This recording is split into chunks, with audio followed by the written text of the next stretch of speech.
Les damos la bienvenida nuevamente aquí a Cineforo Católico. Todos los miércoles pues les recordamos que tenemos pues un día bastante ajetreado. Siempre empezamos con la con la oración con la Cofradía de San José a las 9 de la mañana, después a las 10:30 la coronilla o Rosario Josefino y a las 8:30 la cápsula sorpresa. Así que pues bienvenidos sean y un saludo a todos los que nuevamente nos están sintonizando. Ahí ya parezco locutor de radio, ¿verdad? Pero qué bueno que nos están acompañando de nuevo. Um, y pues recordamos que este medio por el que nos comunicamos con ustedes, tiene un eje principal que es el poder reconocer la comunión de los santos, reconocer y compartir la fe en la comunión de los santos como una fuente de misericordia que Dios nos da, que Dios nos proporciona, um, y en donde nos unimos a toda esta gracia que Dios ha regalado a los santos, ya sea canonizados o no, y que siempre están dispuestos a escucharnos, ¿no? Como lo decía también San Pablo VI, el Papa. Y bueno, pues esa es nuestra idea principal, la que tratamos de comunicar en cada una de las transmisiones, y pues teniendo también como una parte muy importante profundizar en la vida de los santos en sus diferentes aspectos, ya sea, bueno, ya hemos tocado diferentes cualidades o diferentes aportaciones que han dado a la Iglesia Católica, y bueno, pues en esta ocasión vamos a tocar un punto que creo es también de suma importancia. Pero bueno, antes que pasemos a la siguiente diapositiva, yo quisiera invitarles a que también buscaran sus propios, bueno, además de claro, sus otros espacios de formación. Difícilmente puede ser en las parroquias porque hay muy pocas abiertas y bueno, y las que están abiertas pues no permiten reunir la reunión de muchas personas.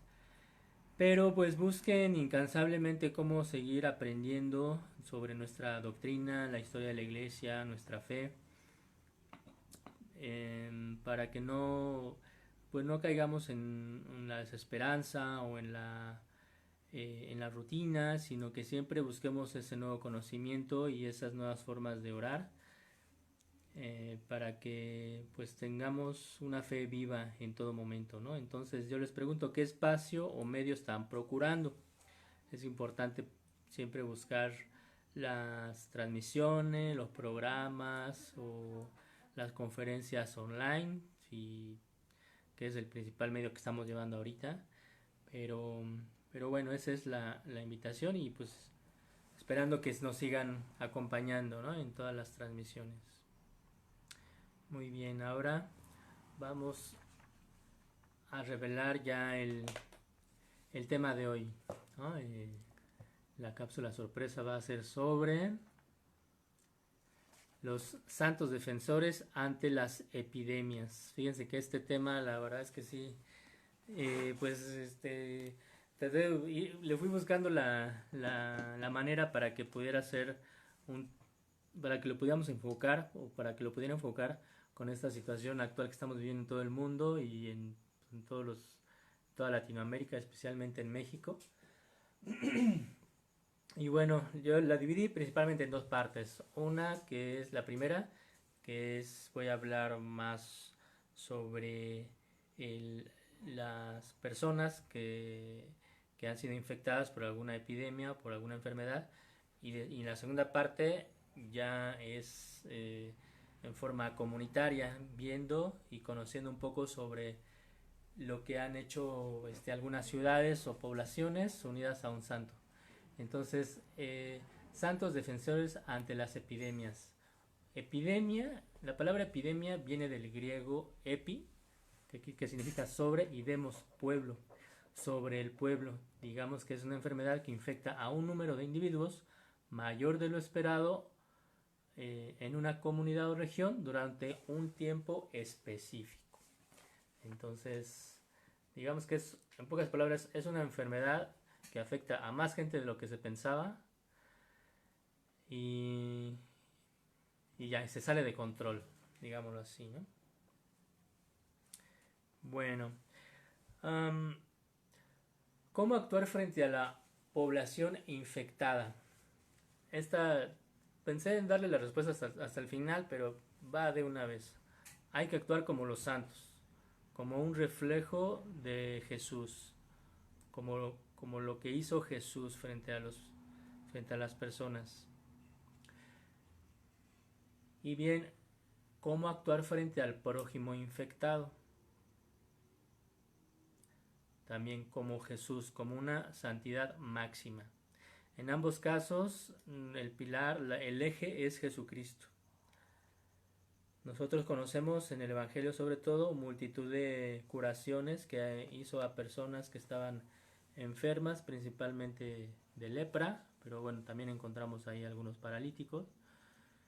Y la segunda forma, ya más como una cuestión más histórica, es cómo podríamos nosotros actuar o cómo podríamos enfrentar una epidemia que afecta a toda una población. Bueno, pues como los santos, eso va a ser como obviamente santos que tienen reflejado en su vida a Jesucristo. Ok, entonces nos vamos a topar finalmente con varias enfermedades, nada más que ahorita solo vamos a tocar la física, ¿sí? Pero bueno, yo me encontré con que la enfermedad pues también puede ser espiritual, principalmente nosotros la conocemos como el pecado, soberbia, lujuria, indiferencia, etcétera, y que esa es la más grave, ¿no? Porque finalmente si no nos curamos de esa enfermedad, que es el pecado, pues nos estamos jugando la condenación, es decir, el fuego eterno, el sufrimiento eterno y la separación definitiva de Dios. Pero bueno, hay otras enfermedades también culturales o sociales, como la pobreza, la economía. La religión no es propiamente una enfermedad, pero sí la manera en la que mucha gente pues nos ataca o ataca a cierto grupo por tener una creencia específica, ¿no? Y la enfermedad emocional como la depresión, desesperanza, la soledad, que también son a lo mejor enfermedades que no podemos detectar a simple vista, pero pues las llegamos a padecer y de manera muy frecuente. Y la enfermedad física, sida, cáncer, influenza, y en este caso vamos a pensar en la lepra, que va a ser la primera parte, que va a ser muy cortita, y pues en los casos históricos que veamos vamos a hablar de la peste negra, la viruela, la gripe, etcétera. Pero bueno, vamos a enfocar o pensemos también en que puede tratarse de un coronavirus para poder entenderlo mejor.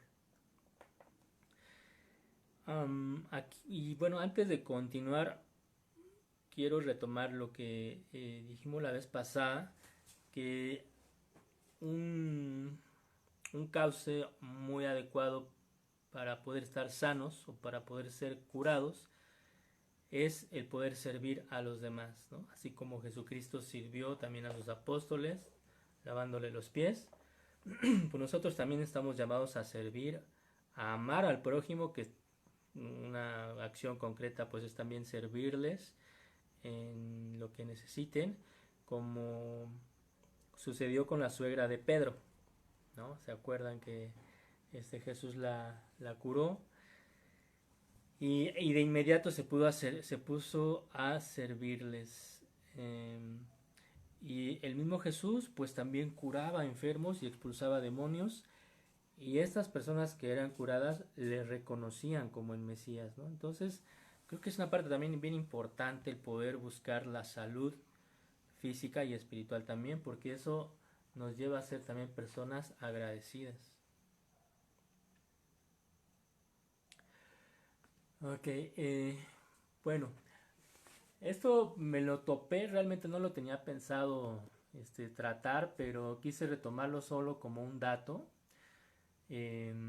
solo como un antecedente bíblico que creo que valdría la pena retomar más adelante. Pero bueno, las calamidades bíblicas que aparecen en el Antiguo Testamento, pues eh, se dan por la obstinación de el faraón, que era pues también el gobernador o el gobernante del reino de Egipto, que estaba empecinado en mantener al pueblo elegido de Dios, al pueblo israelita, pues esclavizado. Entonces, ante esta situación, pues digamos que aparecen 9 fenómenos que podrían entenderse también como fenómenos naturales, podría ser, pero si estamos hablando de un texto bíblico, creo que aquí cabría la pena o valdría la pena reconocerlos también como signos sobrenaturales en donde Dios nos puede eh, estar dando algún aviso, ¿no? Tal vez un aviso de conversión o a lo mejor como una consecuencia de los pecados propios, ¿no? O de una comunidad como en este caso fue el reino de Egipto. Pero bueno, 10 calamidades bíblicas. La décima la separé, ahorita les explico por qué, pero bueno, las primeras 9 fueron la conversión del agua en sangre, invasión de ranas, piojos, en la tercera, moscas, peste del ganado, úlceras, lluvia de fuego y granizo, langostas y saltamontes y una oscuridad permanente. Bueno, como les comento, me encontré un texto que decía, bueno, pues es que todo esto pues fueron fenómenos naturales. Yo no me quedaría con esa explicación. Es cierto que todo fenómeno natural está bajo el poder de Dios, pero el momento y el significado que pudieran tener, pues creo que irían más allá de una explicación puramente positivista, ¿no? Y, y bueno, ahí se lo dejo también para que para los que gustan de estudiar textos bíblicos, pues esta sería una buena oportunidad para poder retomarlos y ver su significado. Pero el décimo lo separé porque la décima calamidad es la muerte de los primogénitos de Egipto. Es decir, la obstinación del faraón fue tal que pues tuvo que haber una décima calamidad para que pudiera ser liberado el pueblo israelita, ¿no?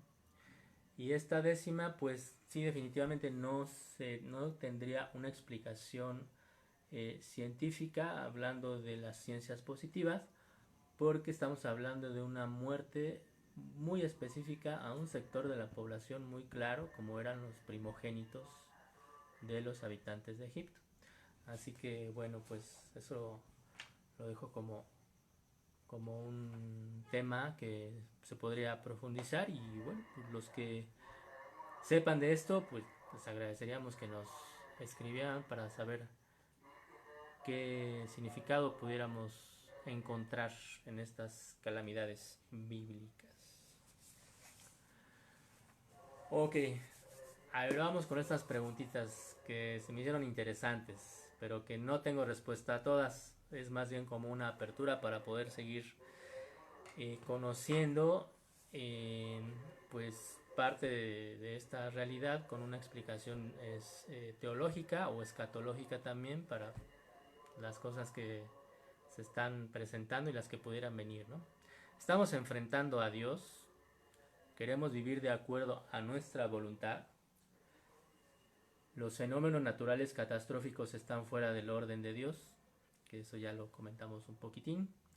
¿Qué consecuencias de nuestros actos debemos padecer junto con nuestros hijos?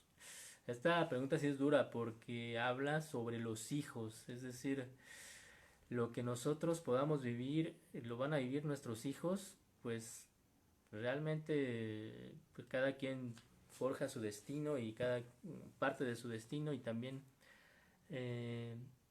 digamos cada quien es responsable de sus actos, pero la enseñanza, el medio y el legado que le dejamos a las generaciones venideras pues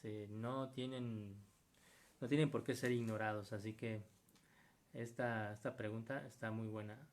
Ahora la última, ¿hay remedio sobrenatural a las calamidades? Cierto que tenemos que poner siempre de nuestra parte para poder evitar estas calamidades, ¿no? O eventos catastróficos o fenómenos naturales con una consecuencia catastrófica. Hay una gran parte que puede estar en nuestras manos, el no contaminar, a lo mejor el también poder cuidar el equilibrio ambiental, por ejemplo, o no procurar establecer asentamientos humanos cerca de volcanes, ríos, sobre fallas tectónicas, etcétera. Una gran parte está en nuestras manos, pero aquí nos vamos a centrar en una posible solución, el aspecto sobrenatural por medio de la fe en Dios.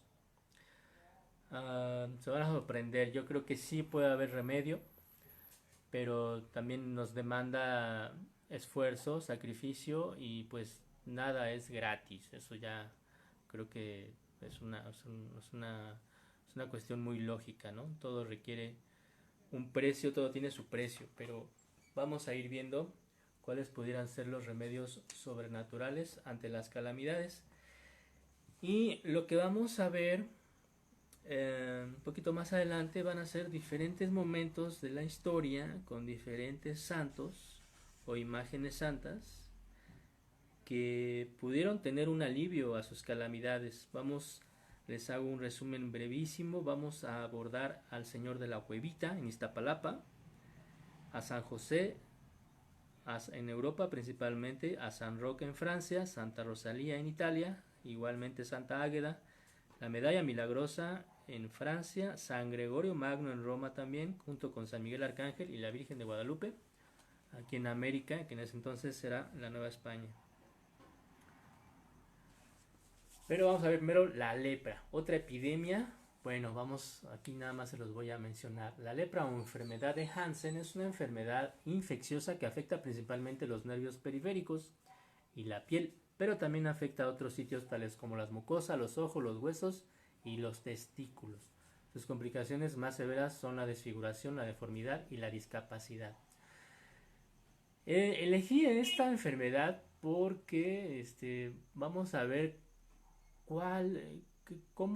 qué contexto tenía, por ejemplo, en el momento en el que Jesucristo vivió aquí en la tierra, y cuál era también el acercamiento que tenía Jesucristo y como nuestro modelo a seguir, como nuestro Dios al que tenemos que imitar, ¿no? Y bueno, la lepra creo que es algo muy revelador. Y me encontré con esto, con que un enfermo, para que te puedas contagiar de lepra, primero tiene que haber un agente infeccioso, es decir, una persona sana, una persona infectada y una persona sana con una predisposición especial. Y en esto, bueno, hay aspectos que la predisponen, pero aquí no los incluyo. Pero tiene que estar durante un periodo de varios años para que suceda el contagio. Bueno, años, no estoy seguro si tenga que ser así, ¿no? De varios años, pero sí tiene que haber una constante convivencia con ese enfermo. Y un ejemplo pues es San Damián. Fue un monje belga que vivió en la isla de Molokai, una de las islas de Hawái. Hasta su muerte vivió ahí atendiendo enfermos. La India, Brasil y Birmania actualmente son las personas que todavía presentan esta enfermedad. Es decir, no es algo que haya sucedido solo en los principios de nuestra era en Tierra Santa, ¿no? Todavía sigue habiendo países con esa enfermedad. Pero la relevancia es que históricamente se creía que era incurable, bueno, sobre todo en la época medieval y por supuesto en el siglo I, ya que pues era mutilante y vergonzosa, es decir, llegabas a perder pues extremidades de tu cuerpo, y además era vergonzosa porque se pensaba que los leprosos eran pecadores, o sea, se enfermaban por ser pecadores. Es decir, era un castigo divino, y la gente la solía relacionar con la lujuria y con la promiscuidad, por lo que se acostumbraba a expulsar a los enfermos de las comunidades y desposeerlos de sus bienes. Es decir, aparte de que tenían la enfermedad y sufrían bastante, todavía tenían que vivir el rechazo social. Y bueno, y además el rechazo social y rechazo religioso, porque se creía que la enfermedad era debido a sus pecados. Entonces era bien complicado enfermarse de lepra en ese entonces. Y bueno, pues ustedes me dirán si ahorita no también es complicado enfermarse incluso de gripa, porque mucha gente hasta puede pensar que ya tenemos coronavirus, estornudamos y luego nos voltean a ver, ¿no? Porque ya piensan que estamos infectados de coronavirus o de alguna otra enfermedad. Entonces es complicado estar enfermo otra vez en estos tiempos. De hecho, los leprosos en algunas épocas, como eran tratados como muy infecciosos, les colocaban o les pedían que se colocaran una campana en el cuello para que al momento de ir pasando la gente se alejara de ellos. O solo se les atendía a las afueras de las ciudades y se les dejaba la comida en las orillas. Sí, es una situación bien complicada, porque pues incluso había un día o varios días, no lo sé, por lo menos había un momento específico de la semana para que ellos pudieran pedir limosna, ¿no? Para que pudieran pasar por algunas calles de los poblados y pudieran recibir comida principalmente. Entonces, precisamente lo que decía Aurora es, esta campanita anunciaba su paso para las personas que decidieran arriesgarse y acercarse a ellos. O Entonces, para los que quisieran correr de ellos. o para correr, ya. Pero el caso es que por ley tenían que avisar que pues, ahí iban pasando. Y tenemos aquí una foto, bueno, primero los países en donde actualmente sigue existiendo esta enfermedad: Brasil, que es, bueno, aquí con la plumita, Brasil, la India y Birmania. Este país africano, no me acuerdo cuál es, pero bueno, estos son los principales focos de esta enfermedad. Y pues un ejemplo de las úlceras que llegan a ocasionar, que si no eran atendidas, pues sí llegaban a consumir la extremidad, ¿no? Los santos que le entraron al quite, y la verdad mis respetos, porque no era fácil, no solo por el riesgo a ser infectados, sino por el qué dirán, ¿no? Sino por el rechazo que también iban a recibir de la sociedad que en ese momento no tenía el tratamiento médico. Santa Teresa de Calcuta, San Damián de Molokai, que ya habíamos comentado, San Bernardino de Siena también se la rifaba en ese aspecto, y San Lázaro, que fue pues que murió incluso de eso, y después pues fue revivido por Jesucristo, ¿no? Bueno, 3 momentos bíblicos así, súper breve. Jesús se acercó a los leprosos. No era una persona que huyera de las necesidades y del sufrimiento de estas personas que padecían esta enfermedad. En el Evangelio de San Marcos nos cuenta: se le acercó un leproso que se arrodilló y suplicó a Jesús: si quieres puedes limpiarme. Jesús tuvo compasión, extendió la mano, lo tocó y le dijo: yo lo quiero, queda limpio. Al instante se le quitó la lepra y quedó sano. Bueno, aquí yo destacaría 2 aspectos. Una, que el leproso se arrodilló y suplicó. Es decir, nos encontramos con un enfermo que reconoce que necesita de ayuda, ¿no? Y reconoció a Jesús como aquel que lo podía curar. Muchas veces los enfermos pues llegamos a encerrarnos en nuestro ego o nuestro orgullo y no queremos que nos ayuden, y eso pues dificulta todo, ¿no? Aquí aparece pues una enfermedad espiritual, pues, que es la soberbia. Pero bueno, aquí en este pasaje este leproso se arrodilla y suplica a Jesús. Y el otro punto es cuando lo toca. Jesús lo tocó.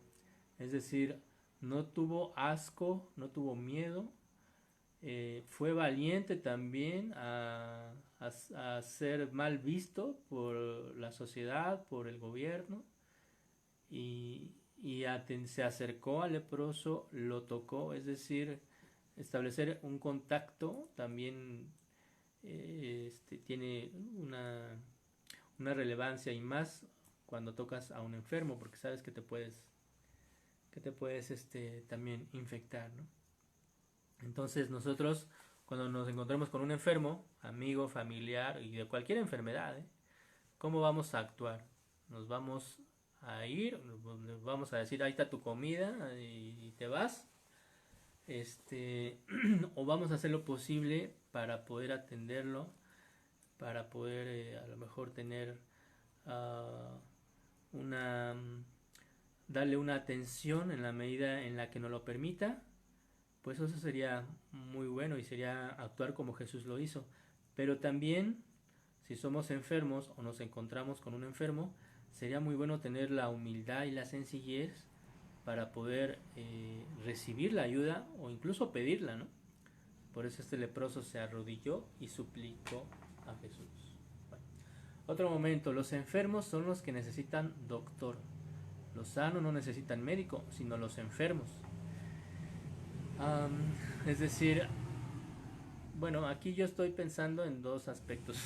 Uno, las personas que, ya sea de coronavirus o no, están enfermas en hospitales o en sus casas, y a veces son ignorados, ¿no? O por sus familias o por las enfermeras. Y pues bueno, o sea, finalmente el más enfermo pues es el que necesita más atención. Y el otro enfermo que estoy pensando en este momento es el enfermo espiritual, el que está en pecado, el que necesita pues ser redimido, necesita conocer a Jesús, porque tiene a lo mejor un corazón oscuro, desesperanzado, lleno a lo mejor de odio, de rencor. Esas personas pues también necesitan el alivio, ¿no? Si nosotros nos acercamos en el nombre de Jesucristo y le vamos pues pidiendo a Dios que nos permita poder darlo a conocer, creo que también estaríamos atendiendo a esos enfermos del espíritu. Pero la epidemia más letal es el pecado. Cierto que ahorita tenemos que estar todos atentos a mantener nuestra salud, los que todavía la conservamos por gracia de Dios, y que hay que tomar nuestras medicinas, comer lo mejor posible, sobre todo las personas mayores o los niños, pero pues no perdamos de vista que la enfermedad más letal es el pecado, ya que si nosotros no somos aliviados por medio de Jesucristo, pues podemos morir sin conocer a Dios, o lo que es peor, rechazándolo, ¿no? Y entonces ahí ya nuestra enfermedad se va a prolongar pues, por toda la eternidad. Y en el Evangelio de San Mateo, nos encontramos, al ver Jesús la fe de ellos, dijo al paralítico: hijo, ten confianza, tus pecados te quedan perdonados. Este es el paralítico que llevan algunas personas en camilla y lo suben por el techo de una vivienda. Es obvio que Jesucristo se da cuenta de que está paralítico, o sea, que no puede mover las piernas. Esa es su enfermedad. Sin embargo, le dice Jesús: tus pecados te quedan perdonados. ¿Por qué no le alivió las piernas primero? O sea, yo me pregunto, ¿por qué no le curó las piernas? En este relato pues se pone de manifiesto que no es lo más importante la salud física. Por eso le dice: tus pecados te quedan perdonados. Es decir, primero te voy a curar de tu espíritu. Primero te voy a perdonar tus pecados para que no mueras en pecado mortal, ¿sí? Pero bueno, ahí después hay un momento de dimes y diretes, en donde hay personas ahí que le dicen: ay, mira, no le curó las piernas. No, pues qué mala onda, yo creo que ni es Dios, ¿no? Por eso no puede curarle las piernas. Y entonces Jesús se da cuenta y dice: a ver, o sea, yo soy Dios, y también puedo curar las piernas, o sea, también puedo curar el cuerpo. Y para que vean que sí soy Dios, pero fíjense, le curo las piernas, no porque sea lo más importante para el paralítico, sino para demostrar que es Dios. Sin embargo, lo hace para darle un regalo extra, ¿no?, a este paralítico, y dice, bueno, también te voy a curar las piernas, así que levántate y anda, ¿no? Y así demuestra que Él es Dios. Bueno, ok, continuamos. Bueno, entramos a esta segunda parte. Vamos a empezar pues con el Señor Jesucristo, con nuestro Señor Jesús, el Señor de la cuevita, que así bueno, digamos que así lo nombraron las personas, las personas de Iztapalapa, que en el siglo XIX encontraron a un Cristo dentro de una cueva, que esa es la que está ahí en la foto más grande. Está dentro de una cueva y que actualmente ahí se construyó la Catedral de Iztapalapa. Bueno, pues el Señor de la cuevita, que es Jesucristo, pues empieza a tener pues eso, su presencia también aquí en México, o bueno en ese entonces era la Nueva España. Pero pues los pobladores empiezan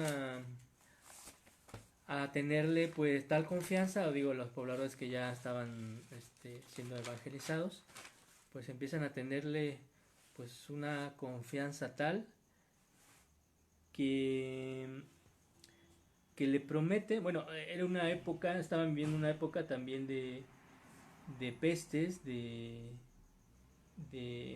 muchas enfermedades para el cuerpo, y los pobladores deciden prometerle al Señor de la cuevita una representación anual del Vía Crucis si los libraba de su enfermedad, ¿no?, de la epidemia que estaba asolando ahí a la población. Y entonces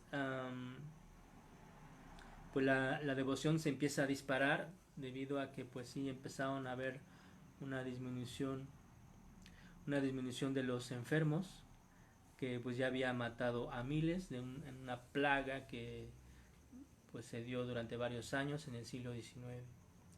Estaban padeciendo el cólera, y bueno, pues fue tal su agradecimiento por esa respuesta que tuvieron el Señor de la cuevita, que construyen este santuario o esta catedral de Iztapalapa.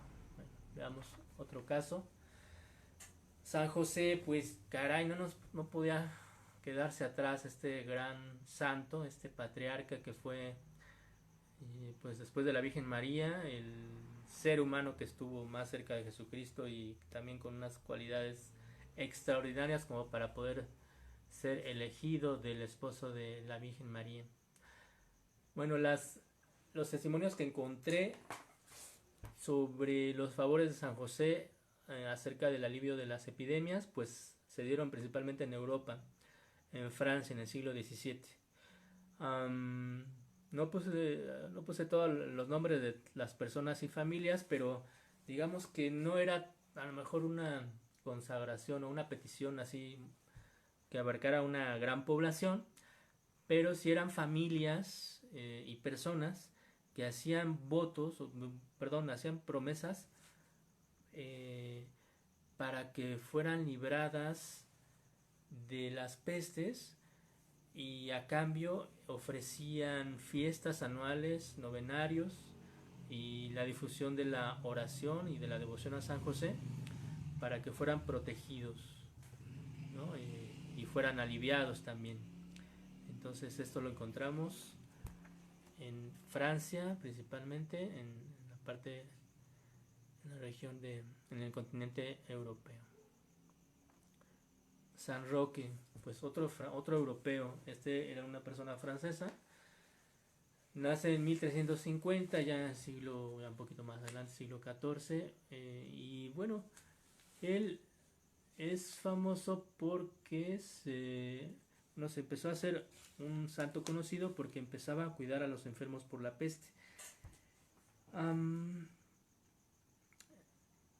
empezó a tener una fama de que sí podían las personas ser curadas, porque él curaba a muchos enfermos y no se enfermaba, o sea, él seguía sano, como de alguna forma, como que Dios le permitía seguir ayudando a personas enfermas, y eso le valió pues su fama de inmunidad, ¿no?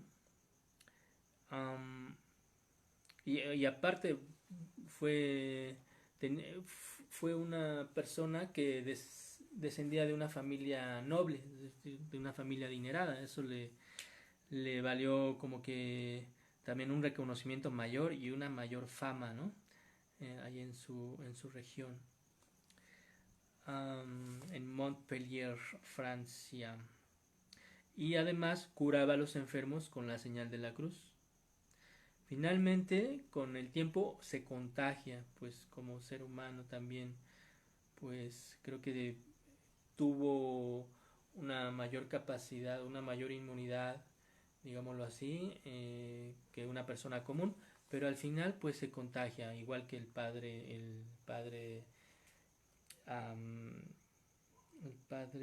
que mencionaba hace un momento, el padre belga de Molokai. Damián, igual que el padre Damián de Molokai. Pero después, San Roque cuando se contagia, o sea, su gran corazón de verdad hace que se esconda cerca de los ríos para no exponer a las personas que estaban sanas.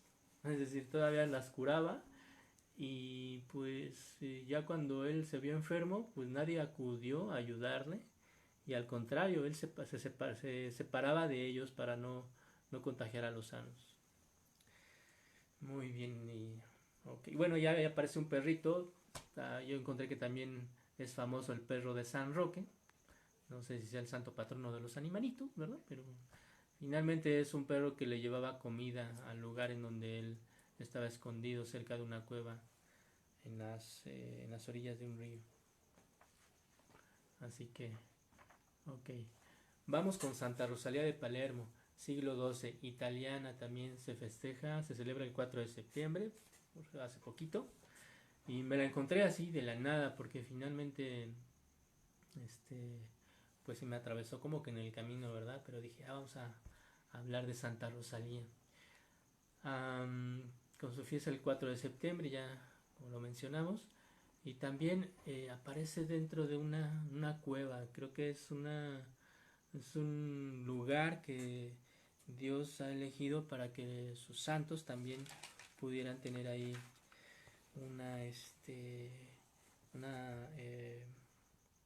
una presencia, ¿no? Ok, Santa Rosalía.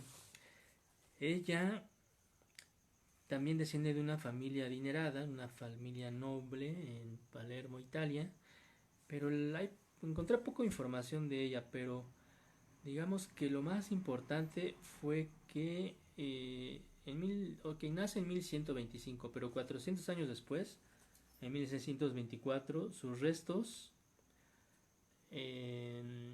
reliquia son llevadas en procesión por la ciudad, y es ahí en donde se empieza a notar la sanación de muchos enfermos. Entonces por eso empezó a ser también una santa patrona de las personas que están enfermas. Santa Águeda, a ella yo la conocía porque fue martirizada cortándole los senos, y es una santa que es patrona también de enfermeras o quien padece males de los senos. A ella se le celebra el 5 de febrero. Pero digamos que en cuanto a su protección contra las calamidades, bueno, pues resultó que en una erupción volcánica, bueno, un año después de muerta, un monte italiano cerca de la ciudad de Catania hace erupción, es el volcán Etna, y pues empiezan a pedirle protección a Santa Águeda, y,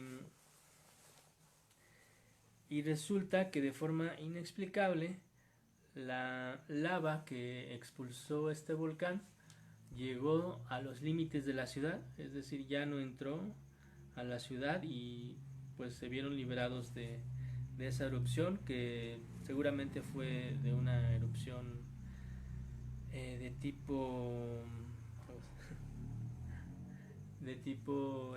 muy suave, posiblemente de tipo hawaiano, que es una erupción que no tiene una explosión catastrófica, sino que solo expulsa la lava o el material magmático solo escurriéndose por las laderas. Así que pues afortunadamente no fue una explosión así, una erupción explosiva. Y bueno, pues algo inexplicable que se haya detenido también en las afueras de la ciudad al pedirle su intercesión y su ayuda. La Virgen de la Medalla Milagrosa, ya hemos hablado un poquito de ella, pero aquí la quiero retomar porque, bueno, aclarando nuevamente, retomando lo que ya habíamos comentado de si es un amuleto o no. O sea, ¿ustedes creen que sea un amuleto? Muchas personas desgraciadamente así lo toman, pero en realidad es un sacramental. Es un regalo de Dios que le ha pedido, bueno, que ha dado para aumentar la fe y otorga milagros ante pestes.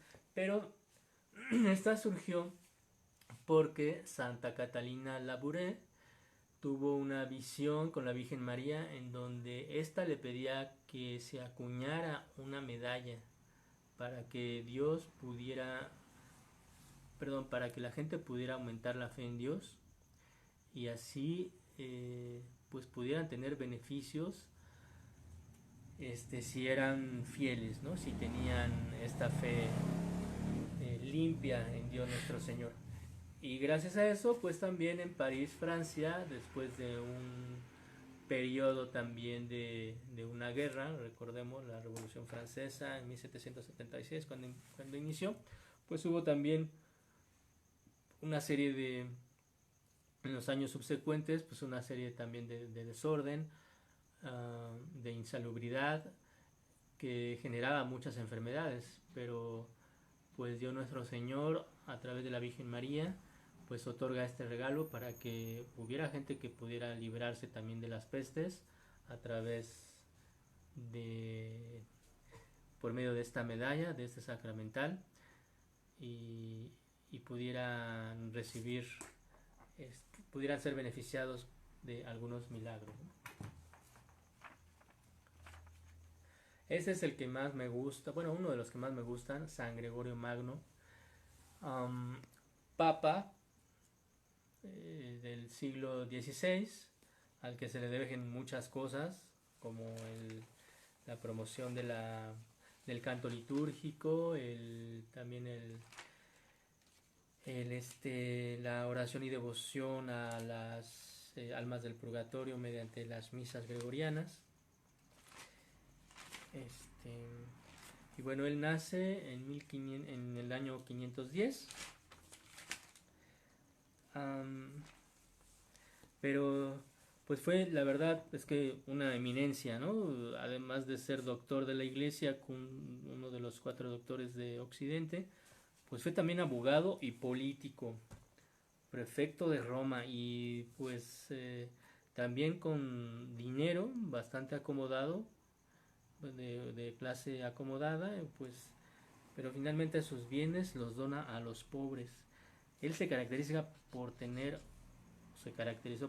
orden y disciplina en sus estudios hasta que decide pues vivir o tener una vida monástica.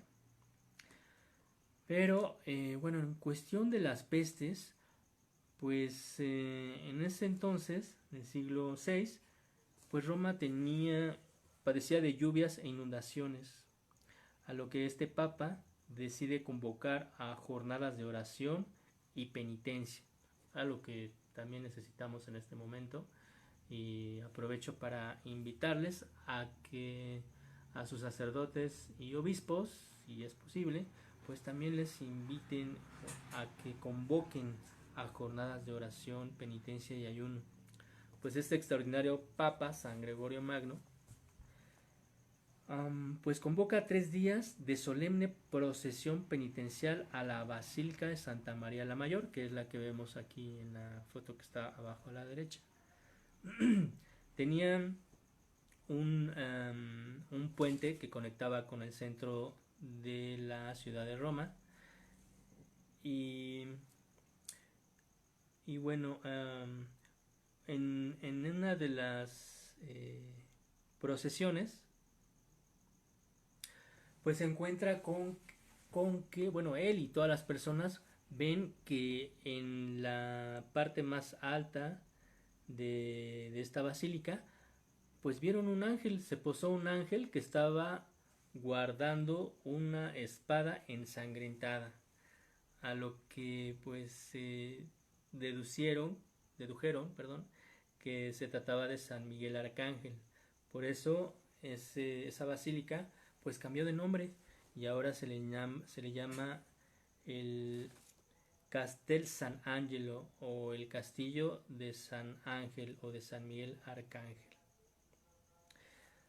Y además, bueno, aquí les voy a pasar un dato extra. Además de todo eso, cuando sucedió este hecho milagroso, escucharon como del cielo los coros angélicos cantaban el Regina Coeli, que es un canto litúrgico que se reza en la época de Pascua, ¿no? Después de la Semana Santa. Pero lo más, bueno, para mí un aspecto también muy interesante es que San Gregorio Magno llevaba en procesión a una imagen de la Virgen de Guadalupe, pero la Virgen de Guadalupe de Extremadura, la que tiene el mismo nombre que la Virgen de Guadalupe de aquí de México, pero es una imagen distinta. Ok, bueno, pues ahí vemos, ¿no? Una foto en donde están en procesión, una procesión muy muy solemne, que es lo que creo que también necesitamos ahorita en este momento para que esta epidemia y las que vengan o las que puedan venir pues no nos afecten, sino que si las tenemos que padecer, que sea pues el tiempo que Dios quiera para nuestra purificación también y para nuestra conversión constante. Pero bueno, siempre de la mano de los sacerdotes y de los obispos. Y vamos a cerrar con Santa María de Guadalupe. Pues un gran cierre, aquí la Morenita del Tepeyac, del siglo XVI al XIX, es decir, durante 4 siglos, bueno, mínimo 3, bueno, de 3 a 4, pues aquí la Nueva España, pues padecíamos de gripe española, viruela, sarampión, inundaciones y sequías. En diferentes momentos, pero digamos que a lo largo de esta etapa,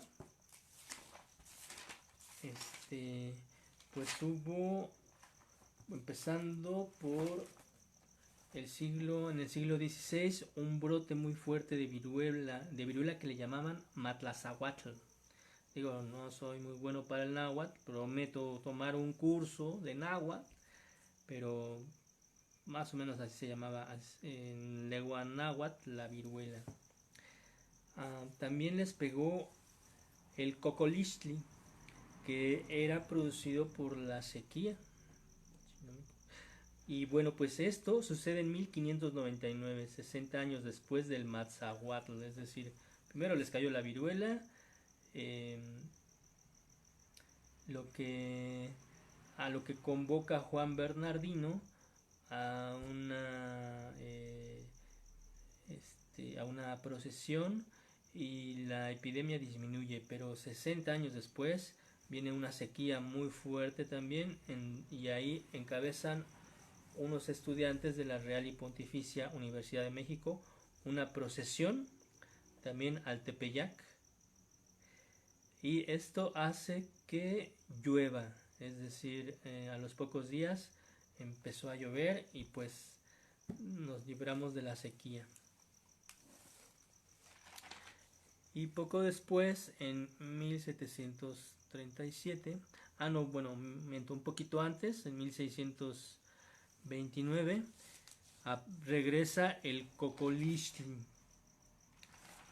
una nueva sequía y además con precipitaciones extraordinarias, es decir, sequía y después inundaciones.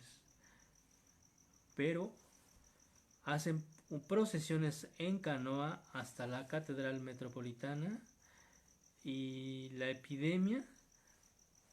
epidemias por la inundación empiezan a disminuir. Y en 1737, bueno, pues hay otra peste que azota aquí al virreinato, que deja 40,000 muertos en la Ciudad de México. Pero aquí sucede algo interesante. El Cabildo Civil o la autoridad civil le exige al virrey Juan Antonio la nombrara como patrona de la Ciudad de México y la Nueva España. Algo que a lo mejor tendríamos que retomar, ¿sí? Exigir como laicos, como bautizados, como parte de la iglesia, a nuestros gobernantes que nombren aquí a Santa María de Guadalupe nuestra patrona, o que se refrende ese nombramiento. Eso es algo que tendríamos que nosotros pues exigir, porque finalmente pues somos las personas que somos gobernadas y que además pues sostenemos con nuestras aportaciones y nuestro trabajo a nuestro gobierno, que finalmente es al que nosotros debemos mandar, pues son nuestros empleados. Vamos a concluir con 3 puntos. Primero, acercarse al enfermo espiritual y corporal como Jesús lo hace.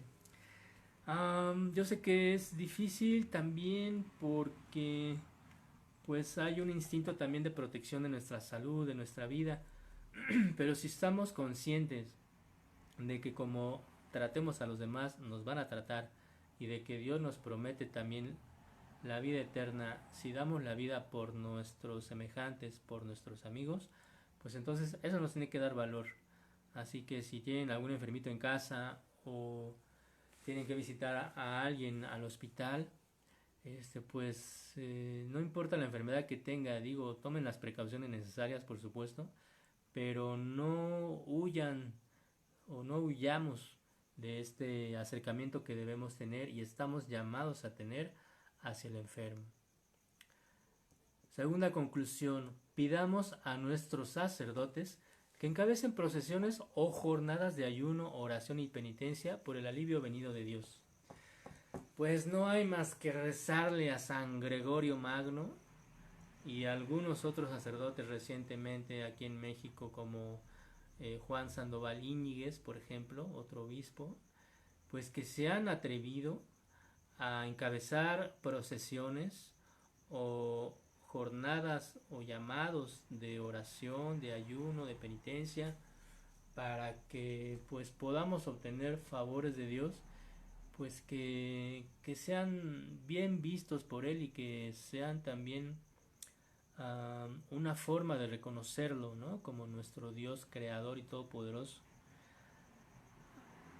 Bueno, por ejemplo, si recordamos las intercesiones a San José que hicieron las familias o de forma particular, bueno, pues Dios también puede actuar así, pero creo que es mucho más sólido todo nuestro esfuerzo o sacrificio que podamos ofrecerle a Dios, si es a través de nuestros sacerdotes o de nuestros obispos. Así que pues acerquémonos a ellos y para que pues, nuestros pastores pues encabecen también estas peticiones que hacemos ante las necesidades que estamos viviendo, ¿no? Y la tercera y última, todos unidos en oración por María y los santos, Dios escucha. Cuando nos unimos en torno a la Virgen María o a los santos con una oración sincera y de corazón, estemos seguros que Dios nos va a escuchar. A lo mejor tarde o temprano, bueno, a lo mejor en el momento no vamos a obtener los beneficios que nosotros quisiéramos, pero pues pensemos como el paralítico que Dios eligió, al que Dios curó. Primero le perdonó sus pecados y después le curó sus piernas. Así que vayamos principalmente por esa salud espiritual. Bueno, y terminamos con una oración a Santa Rosalía. Es muy breve. Es abogada también de la peste o contra la peste. Salve Rosalía, preciosa, salve de Jesús amor, líbranos con tu favor de la peste contagiosa, ampáranos amorosa, pues de Dios tienes poder para quitar y expeler de este mundo todo mal, quítala de este lugar y hacernos esta merced. Padre nuestro que estás en el cielo, santificado sea tu nombre, venga a nosotros tu reino, hágase tu voluntad aquí en la tierra como en el cielo. Danos hoy nuestro pan de cada día. Perdona nuestras ofensas, como también nosotros perdonamos a los que nos ofenden. No nos dejes caer en tentación y líbranos de todo mal. Amén. Dios te salve María, llena eres de gracia, el Señor es contigo, bendita eres entre todas las mujeres y bendito es el fruto de tu vientre Jesús. Santa María, Madre de Dios, ruega Señora por nosotros pecadores, ahora y en la hora de nuestra muerte. Amén. Gloria al Padre, al Hijo y al Espíritu Santo. Como era en un principio, ahora y siempre, por los siglos de los siglos. Amén. Amén. Bueno, pues aquí terminamos. Damos gracias a Dios, que sea todo para su gloria. Y pues si hay algo más que agregar, algunos avisos. Bueno, solo invitarlos para que el día viernes nos acompañen a vivir un poco esa pasión y muerte de nuestro Señor Jesús a través del rezo del Santo Rosario a las 8:30 de la noche. Y la próxima semana pues vamos a tener bastantes actividades, es una semana muy interesante. El día martes pues hay una celebración muy importante para nosotros como católicos. También sabemos que también para México hay una celebración, una celebración que tiene ya muchos años de llevarse a cabo. Pero bueno, en cuanto a nuestra religión hay una bonita tradición que les vamos a dar a conocer y que quisiéramos que nos acompañaran el día martes 15 a las 8:30. Y el miércoles en la mañana pues tendremos la oración a San José. En la tarde noche pues tendremos la cápsula sorpresa a las 8:30. Y el día viernes 18 de septiembre pues tendremos un invitado en nuestro programa del mes. Es Mario Rojas de Siempre Viva Producciones. Si ustedes quieren conocer más acerca de quiénes son, qué es lo que hacen, pues el viernes es el día a las 8:30. Y terminando pues tendríamos el rezo del Vía Crucis también. Entonces para que nos estén ahí acompañando. Y pues entre semana tenemos a las 7 pues la transmisión en vivo de la Santa Misa.